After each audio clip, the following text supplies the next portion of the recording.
Olga, rappelez-nous ce que sont les grandes lignes de ce qu'on appelle l'aliénation parentale ou le syndrome, qui est un terme médical, mais tout simplement la manipulation des enfants, et dans quel contexte?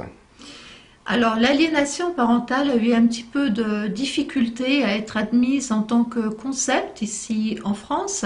C'est un mot qui fait peur parce que il fait appel au mouvement aliéniste, aux aliénés, à la folie. Et en fait, dans l'aliénation parentale, c'est le deuxième sens qui est utilisé, c'est rendre étranger à l'autre. Donc, nous sommes dans des situations où des enfants, sous l'emprise d'un parent, vont rejeter leur autre parent de façon définitive et cruelle et injustifiée par rapport aux faits objectifs et par rapport à la vie qu'ils ont pu avoir avec ce parent auparavant. Et donc l'aliénation parentale est l'objet de grands débats, dirais-je, sémantiques, mais ça ne change rien à la réalité. C'est une phrase extrêmement banale que l'on connaît tous, non pas peut-être dans sa vie privée, mais autour de soi. C'est quelqu'un, un parent qui dit à l'autre, tu veux te séparer, tu veux me quitter, très bien, tu ne verras plus jamais tes enfants. Et donc c'est à partir de cette phrase extrêmement banale auquel on ne prête peut-être pas l'attention suffisante que peut se mettre en place tout un système de prise d'otage d'un enfant, de manipulation, jusqu'à l'amener à rejeter son autre parent, à refuser de voir dans son autre, dans l'autre, le parent qu'il avait aimé auparavant. Oui, mais alors ça peut être plus sur moi, là, vous prenez un cas flagrant, extrême peut-être, non? Alors ça peut commencer de façon extrêmement insidieuse, hein. C'est le fameux conflit de loyauté que tous les magistrats connaissent très bien, aussi bien les JAF que les juges pour enfants. Un enfant aime a priori ses deux parents si ces deux parents sont de bons parents, de parents ordinaires. Qu'est-ce qu'on appelle de bons parents? Alors c'est très difficile de définir un C'est bon dur parent. d'être un bon parent, Exactement. non? Un bon parent, c'est Ouais. quelqu'un qui doit remplir un rôle d'affection, un rôle éducatif et également un rôle de prise en charge de la vie matérielle de l'enfant. C'est plus facile de définir un mauvais parent. Un mauvais parent, c'est celui qui va dénigrer l'autorité parentale de son conjoint, de l'autre parent. Un mauvais parent, c'est celui qui va entraîner l'enfant vers la délinquance, vers le refus de la loi et lui donner, disons, des repères éducatifs qui ne sont pas compatibles avec un système de vivre ensemble dans notre République. Par exemple? Par exemple, un mauvais parent, c'est celui qui sera extrêmement permissif par rapport à ses enfants pour faire du trafic de drogue, qui va l'emmener à transgresser la loi, lui dire tu fais ce que tu veux, à ton âge tu es déjà adulte, c'est pas un juge qui va te dicter les positions à prendre, la police on s'en fout, donc ça définitivement, c'est un mauvais parent. Un mauvais parent aussi, c'est celui qui va disqualifier l'autre parent en disant tu n'as pas besoin d'obéir à ton père et à ta mère, tu fais ce que tu veux. Oui, Olga, je vous trouve un petit peu catégorique dans vos critères quand même. Alors On- on- effectivement, c'est toute la question absolument pas résolue de la norme sociale.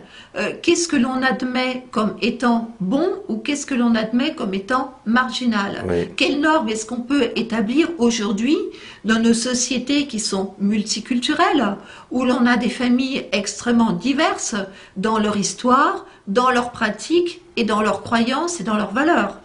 Parce qu'on peut donner suffisamment d'affection, c'est déjà une preuve d'être un bon parent, et un cadre éducatif, mais on peut aussi être un peu marginalisé sur les règles de la société. On n'est pas pour cela un mauvais parent. Non, tout à fait. Non, on peut être excentrique, on peut être à la marge de la société, mais un enfant, on a tout de même le code civil et on a le code des familles qui précise bien ce dont un enfant a besoin. Il a une obligation d'être scolarisé, il a une obligation d'être socialisé, on a l'obligation de lui donner tout ce qu'il lui faut pour son développement harmonieux, pour son autonomie future dans la vie d'adulte. Alors, on est parents séparés, avec des droits de visite, on peut s'apercevoir que l'autre enfant est aliéné à partir de quoi? De quels critères? Alors ça, Quelles sont les prémices? Alors, c'est un petit peu comme dans le renseignement, on a des signaux faibles qui, quand ils se rajoutent les uns aux autres, peuvent déjà donner un signal d'alarme qu'il y a quelque chose qui ne va pas. Les signaux faibles, c'est un enfant euh, qui refuse d'aller voir son parent pour les samedis dimanches en disant qu'il s'ennuie, qu'il n'y a rien à faire, que la nourriture est mauvaise, qui commence à dénigrer de façon systématique toutes les choses qui sont mises en place par son parent, qui va rejeter petit à petit. Le parent peut être accusé de maltraitance, de négligence éducative, voire même d'abus beaucoup plus graves. C'est un autre signal faible, un enfant qui va changer de nom, qui va laisser le nom de son père pour prendre le nom de sa mère, qui va appeler son beau-père papa ou sa belle-mère maman, en appelant peut-être un jour sa mère qu'il aimait. Je ne parle pas de mère biologique, mais vraiment une mère avec qui, ou son père, avec qui il avait un vrai lien affectif et d'amour, un lien parental très fort auparavant. Lui, elle, et après par son prénom, et à la fin du processus, c'est monsieur et on vous voit la personne. Et là, c'est l'exclusion de l'enveloppe familiale de l'enfant. Alors, cette exclusion peut s'étendre aux proches, aux grands-parents. Alors justement, dans les cas d'aliénation parentale, cette exclusion ne concerne pas uniquement le parent. Alors, dans les parents maltraitants, effectivement, on peut se poser la question, si l'enfant rejette un parent, c'est peut-être qu'il a une bonne raison de ne pas vouloir garder de contact avec un parent qui peut-être effectivement est toxique, est maltraitant Et dangereux. Et dangereux. Or, dans les situations d'aliénation parentale, ce rejet va s'étendre à l'ensemble de la famille de ses parents. Donc c'est tout un clan familial qui va être rejeté. Y compris les amis, les voisins. Et donc ce sera une rupture, il y aura un avant et un après. Une partie de ses origines. Une partie de ses origines, c'est un enfant qui va grandir avec un arbre généalogique tronqué. Oui. Alors quand une mère ou un père commence à dire que l'autre est fou, est dangereux à son enfant, est pervers, et qu'il le dit de manière répétée, c'est déjà une action d'aliénation? Absolument, c'est déjà de la manipulation sur l'enfant, tout à fait. Alors donnez-nous des exemples peut-être précis par rapport aux témoignages que vous recueillez au sein de l'association. Des témoignages précis, nous en avons Beaucoup, tellement. oui. 3000, Oui, vous m'avez dit, c'est ça? oui, on a reçu à peu près 3000 témoignages en espace de 5 ans. Et ils sont à la fois différents et ils se ressemblent tous. Vous avez des enfants qui, tout petits, on parle souvent d'aliénation parentale pour des préadolescents qui sont dans cette phase de révolte où l'adolescence se superpose au conflit de loyauté pour détruire ces liens. Mais on a aussi des enfants qui sont tout petits, qui rentrent 4-5 ans chez un parent avec des gros mots, avec des coups de pied, avec des refus de manger, en disant la nourriture que tu me fais, c'est pour m'empoisonner, papa m'a dit que je vais mourir avec, ou maman m'a dit que je peux pas monter dans ta voiture parce que t'as déjà tué des gens. Vous voyez, donc et après viennent les coups. On a beaucoup de parents qui sont frappés par leurs enfants, et même parfois avec des couteaux ou de façon extrêmement grave et sérieuse. Et là, il y a enfant en danger. Mais frapper même d'ailleurs de façon moins dangereuse, c'est déjà un Absolument. signe Déjà, inquiétant. un enfant qui frappe son parent, c'est une transgression de la même façon qu'un parent qui abuse de son enfant. C'est d'ailleurs un mode opératoire plus particulier aux hommes masculins et plus particulier aux femmes, par exemple. Effectivement, alors c'est une bonne question que je vous invite à poser à des psychiatres parce qu'ils ont vraiment remarqué qu'il y a des modes opératoires différents, un niveau de conflit qui serait peut-être plus aigu quand c'est le père qui soustrait un enfant, que lorsqu'une femme soustrait un enfant à son père. Alors, est-ce qu'on peut dire plus schématiquement qu'il sera plus facile à un père d'aliéner sa fille que son fils contre la mère, et vice-versa à une mère d'aliéner son fils plutôt que sa fille contre son père? Oui, parce que vous avez le fameux Oedipe qui va jouer, qui va se superposer au processus d'aliénation. Et ce que l'on voit souvent, et c'est ça qui est très inquiétant quand ce sont les hommes qui aliènent leur fille, c'est que la fille prend automatiquement la place de la mère, et c'est dit de façon extrêmement ouverte.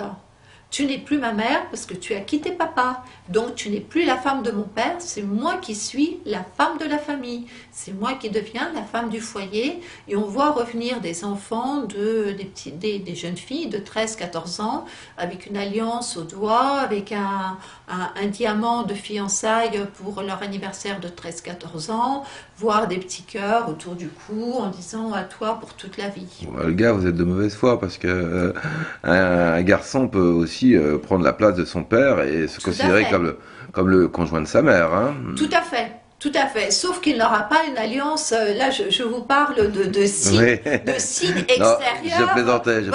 de Ouais. signes extérieurs d'emprise que l'on retrouve Mais avouez que vous avez pris difficilement. un parti pris de femme, là. Oui. Non, non, non, non, non, parce que Oui. disons qu'il y a d'autres angoisses qui peuvent apparaître dans ces moments-là, et justement, on est alors je dis bien aussi bien pour les hommes que pour des femmes, soyons clairs, pour des psychiatres, on est face à des situations d'inceste psychologique. C'est quand l'enfant prend la place de l'adulte, l'enfant du sexe opposé prend la place de l'adulte auprès du parent qui reste seul. Alors justement, est-ce que des dérives aliénantes peuvent aller jusqu'au rapport sexuel de la fille avec son père Alors ouais. parfois, je ne peux absolument pas vous parler d'incidence, mais nous avons effectivement Est-ce eu que vous des avez des cas? dossiers. Oui, oui. On a eu des dossiers effectivement où des filles ont pris la place de la mère de façon extrêmement intime jusqu'à des Radical, relations voilà. radicales, tout à fait. Alors, ce qui caractérise aussi ces situations d'aliénation parentale quand elles sont vraiment avancées, quand elles sont cristallisées au sein de la constellation familiale, c'est la violence avec laquelle les enfants peuvent rejeter le parent qui finalement sera éliminé de la famille. Alors, je vous ai parlé des coups et blessures, mais si on se place du point de vue du parent, nous on a des témoignages de mamans qui ont dû mettre des verrous et s'enfermer à clé la nuit dans leur chambre. Aussi des pères qui faisaient très attention à la nourriture qu'ils pouvaient trouver dans le frigidaire. Donc ça peut aller très très loin. Ce sont des choses qui ne se disent pas beaucoup parce que les parents ont peur d'être accusés de C'est grave commentaires. ce que vous dites Oui, là. c'est grave. C'est Mais si très vous grave. regardez, Mhm. on peut aller jusqu'au bout. Jusqu'au bout, c'est le meurtre. C'est un enfant qui tue. Alors c'est très rare, mais on a des enfants qui peuvent tuer leurs parents. Alors je vais vous citer un exemple, un témoignage qui nous a été donné lors d'un congrès que nous avions organisé à Poitiers avec des médecins et des magistrats sur ces thématiques d'aliénation parentale. Une femme de 40 ans se lève au milieu de la salle pour expliquer son cas en disant voilà, moi j'étais une enfant aliénée avec ma petite sœur, on a vécu pendant des années avec notre mère, je n'ai pas vu mon père pendant 20 ans. Personne ne pouvait rentrer chez nous quand les assistantes sociales venaient. Maman faisait tout propre, elle remettait le portrait de papa sur le mur.